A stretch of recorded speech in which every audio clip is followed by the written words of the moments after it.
Today's training topic is all about influence. It's all based on Dr. Robert Cialdini's book, Influence, the Psychology of Persuasion. And this book is a classic in the field of social science and social psychology. If you're into human behavior or anything I talk about in the training topic sort of fires your rockets and you want to learn a bit more about it, the book to read is called Influence, the Psychology of Persuasion. It's by a gentleman called Dr. Robert Cialdini. I've read it. It is absolutely fascinating. In the book, what he did is he identified 6 principles of influence, and they're incredibly powerful. And what I want to do in this training topic is I want to talk about, or I'll explain what the 6 principles are, and then I'm going to tell you what they are, and I'm going to show you how companies use these 6 principles to influence your behavior. And you're probably sat there thinking, like I was the first time I was introduced to this subject, thinking, I'm not that easily influenced. I don't fall for their tricks. Well, when I give you some of the examples, maybe you'll see that you are, and then how you can use them, and then a bit of a word of warning towards the end. So without further ado, let's get on with today's training subject, influence. So the 6 key principles are reciprocation, commitment and consistency, social proof, liking, authority, and scarcity.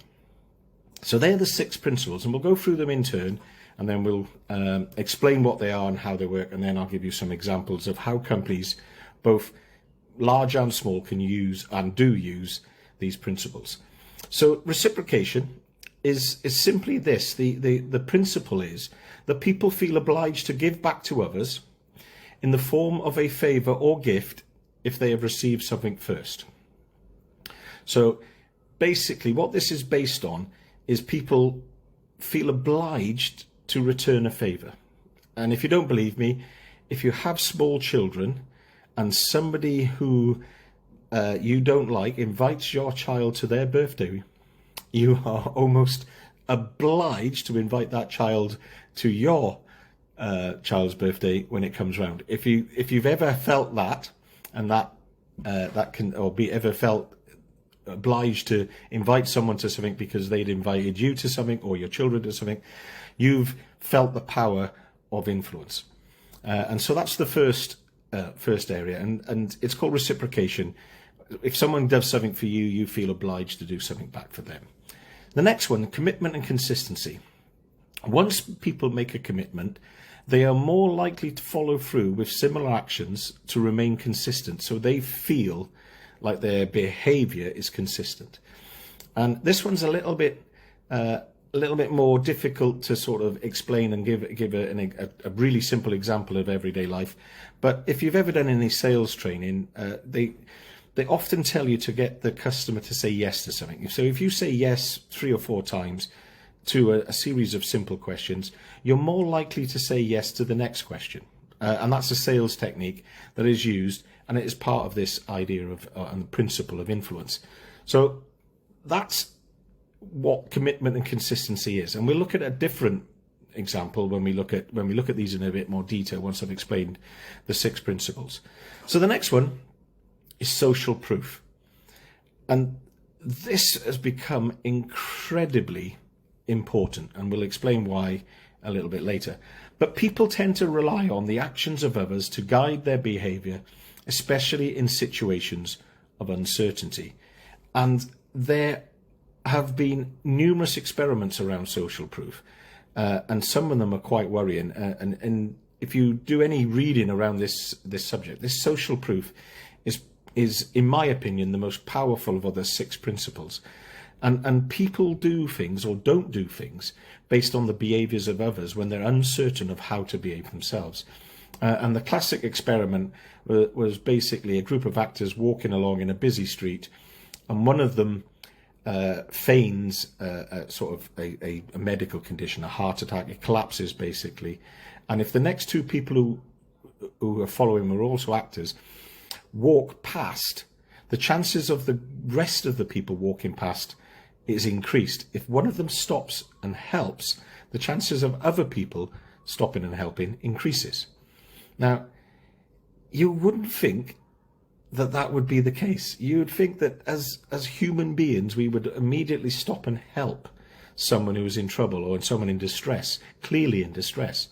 But these scientific experiments, these social scientific experiments, have proved that isn't the case. It depends on the actions of the next group of people as to what everybody else will do, because everyone in this situation becomes uncertain of what to do. And this is very, very powerful. And there are, like I say, it's well documented. And I believe if we can get the social proof element of our marketing right, we're on our way. And I'll explain that a bit more in the rest of the training. So the next principle is liking. People are more likely to comply with requests from people they know, like, and trust. And it's obvious, isn't it? We birds of a feather flock together. If we know or like someone, and if we know and like them, we're far more likely to do something for them, to comply with requests, whether that be, simply booking a job in or not. If you like that person, you're more likely to book with them. And it's beyond just simple liking, although that is what the basis of this principle is. And we'll talk about that in a second. So the next one, authority. People tend to follow the lead of credible, knowledgeable experts. So it's obvious, and if someone's positioned as an expert in their field and they say something, we tend to believe them.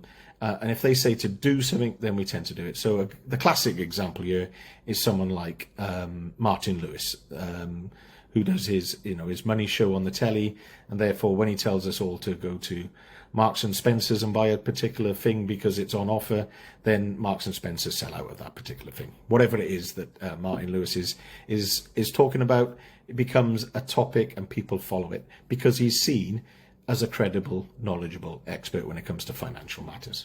Simple as that. So that one's fairly self-explanatory, but we'll look at that and how we can apply it in our businesses in a second. The final one, the final principle of influence, is scarcity. The idea that people value things more when they perceive them as rare or in short supply. And scarcity is also based on sort of we're far more fearful of things that we might lose than anything we may gain. And this is incredibly powerful. In fact, loss aversion is twice as powerful a motive in most cases. For most people, the fear of missing out on something is 2 times as powerful as the fear or the reward of gaining something, if that makes sense. So the loss aversion is twice as powerful as the idea or the belief that we're going to get something. So you can see that scarcity falls into that category, and it's one of the 6 principles. So if we go back to the beginning and we look at reciprocation, how can we get reciprocation into our marketing, if you like? That's effectively what I'm trying to give you an idea of, and why this is such a powerful thing. Well, gifts and incentives are a simple way of using reciprocation in your marketing. So provide unexpected gifts or incentive with purchases, such as a small bonus product or an exclusive discount on their next service. The way this works, though, is it's the surprise element that works, and that is what triggers a sense of reciprocation and loyalty. It's if it wasn't expected, if it was unusual, that's what does it. So the example I'll use that you'll all have been sort of subject to is mints at a restaurant. Why does the waiter, and it's particularly Indian restaurants that do this, and I was at an Indian restaurant last night and I had a mint, and I'll tell you why it made me laugh. The story in the book says basically, if the waiter gives you a mint with your bill at the end of your meal, you're more likely to tip than if he didn't. Fair enough, isn't it? However, if that waiter was to give you the bill and a mint, walk off, and then come back unexpectedly and say, you know what, you've been fab tonight, and if there's a group of you and you've been absolutely brilliant, use a few extra mints, and then goes away, the amount you will tip will be much greater than if you just give you a mint that you were expecting.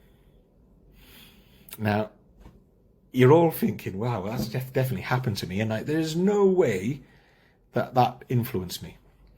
But think about it. Did it? Research suggests it does. So if you imagine your customer, and let's think about your A and your B type customers here. Your A type customers, if you've looked at my customer classification training, you know what this is about. But they're already advocates for your business. They're already going around telling you. It's your B type customers that you want to promote to become A type customers. And basically the difference between an A and a B type customer is simply that an A type customer will go and tell other people about your service and become an advocate for your business. If you give your B type customers the gift and the surprise unexpectedly, they might then reward you by telling people, and they may become A type customers. It's worth a go. It doesn't have to be something big. One of the things we found worked in our business was giving away key rings, pens, and then upgrading them the next time they come. So if they repeat business, giving them a better key ring, then mugs, and finally t-shirts. It's something to think about.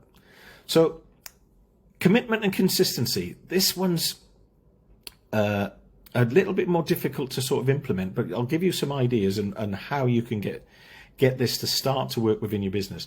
So small initial commitments, that's what you want to start with. So ask customers to make small commitments that are aligned with your larger goals. So signing up for a newsletter, follow your social media, or participate in a small survey, something like that. If you've got a customer that you're trying to win some work off, and you follow them up, and then you ask them to do something small, once they've taken those initial steps, they're far more likely to engage further. So if they were undecided who they were going to use for this particular job, and you'd sent out a quote, and you followed that quote up with not a request for more for that job, but basically ask them to, sign up for a newsletter or something like that, and they do it, they're far more likely then to actually select you to be the garage that carries out that work that you've just quoted them for. And it's just because they've made a commitment. And it's a tiny commitment, but we want to be consistent in what we do, in our actions. That goes back to the salesman getting you to say yes. It's that idea. And a really simple way of, if you like, ensuring that customers use you time and time again is getting that 5-star review from them. Because once they've given you a 5-star review, if they want to be consistent in their actions, all they can do is come back to you. Otherwise, they're not being consistent. They've given you a 5-star review, therefore they must use you again if they want to be consistent. You get the idea.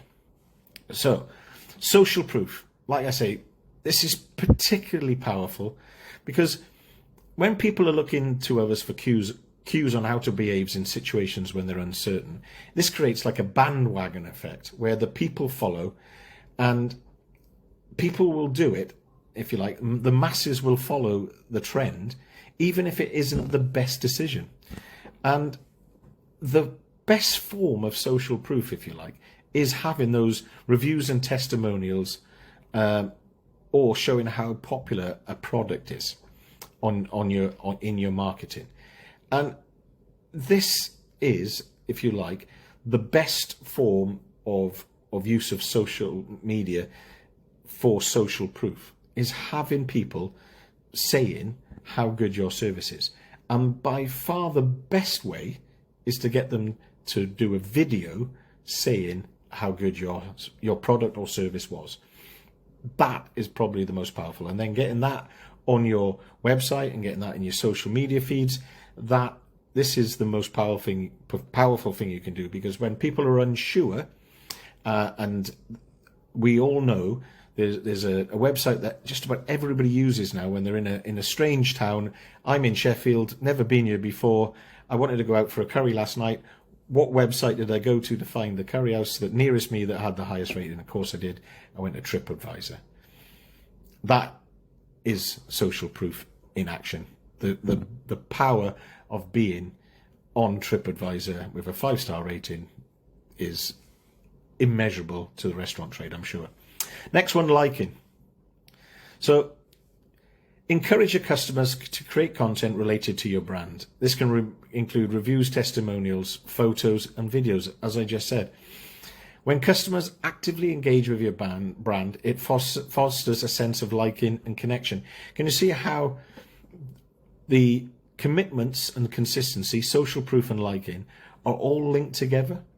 Because if you get a review, especially a testimonial or a photo or a video review from a customer saying, you know, a photo of them with your key ring or their mug you've just given them, which goes back to the surprise gift, you can see how we can compound the 6 principles together into social proof and really drive home the advantage of understanding how people are influenced in our marketing. This is the one.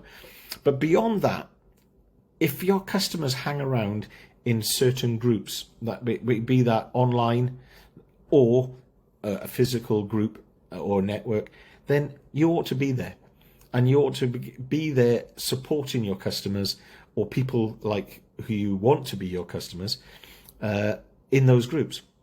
So, for example, if I was, my customers are in a networking group for garage owners. That my ideal customer is a garage owner who's looking to retire in the next 10 years and wants to kind of plan their exit. That would be my ideal customer. Therefore, if I create a social networking group for those types of customers, then and somewhere to hang out, they might tell other people this is a good place to go, and therefore I become the next thing, an authority. People tend to follow the lead of credible experts, and the easiest way to become a credible expert is media coverage. And it's dead easy to do. Get your garage brand featured in a reputable media outlet or industry publications, and then showcase whatever it was that you got mentioned for, on your website and other marketing materials. Media coverage validates your brand's authority. People believe what they read and they see more so than anything else, probably than what they hear off their friends. And it's dead easily done. What most garages do in terms of authority is they put their certificates on the wall, which is great for the customers that you've already won, because they can see that you're invested in training, that you're keeping up, you're doing your CPD, you've got your latest EV qualification and all this other stuff. Fantastic. But it doesn't help you win new customers. That helps with the customers already there, but they're already kind of like you. Yeah, it's kind of wasted. That certificate is wasted on the wall. Put it on the wall by all means. Yeah, I love seeing them, but also put it on your social media posts. Get that authority going. So the last one is scarcity. And the best way to use scarcity with any in your marketing, I believe, is countdowns and timers. Use countdowns and timers on your websites or in emails to show the time remaining for a particular offer if you have one on. A visual representation of the limited time remaining reinforces the idea and encourages immediate action. It kind of, the fear of missing out is what this comes down to, forces someone to make a decision. If they think they're about to miss out because they're running out of time, then this is where that works. And the greatest example of this I can think of is Concorde. When they announced Concorde was ending, flights of Concorde were ending, they sold out for the next 6 months within literally a week. They were struggling. Concorde was way too expensive and kind of irrelevant, because who needed to get to New York and back to London in a day anymore when you could do a Teams meeting or something like that? It was a thing of the past. And British Airways was struggling to sell tickets. The second they announced it was finishing, it sold out. And it sold out for, well, they could have sold twice as many seats as they did. And they kept to their word, because that's the best thing about using something like scarcity. It's no good having a sale every day, and it's no good the sale never ending, because it doesn't force anyone to take action. There's got to be some jeopardy for scarcity to work. And that's what happened with Concorde. So if you don't think you've witnessed small and large companies using any of those 6 principles of influence, then you're probably walking around with your ears and eyes shut, because all of these things are used continuously by big and small companies alike to influence you and your behavior. And if you think you're immune to it, sadly we're not. We are all too susceptible to it. So just to finish off, remember, while these principles are powerful tools, using them ethically and responsibly is essential. Applying the principles of influence should always prioritize the well-being and autonomy of individuals rather than to serve to manipulate or deceive them. Because nobody wins if you use the 6 principles to deceive or manipulate people. What we want to do is give them a nudge in your direction. If that's made you think about your marketing or your business in general, then I've done my job.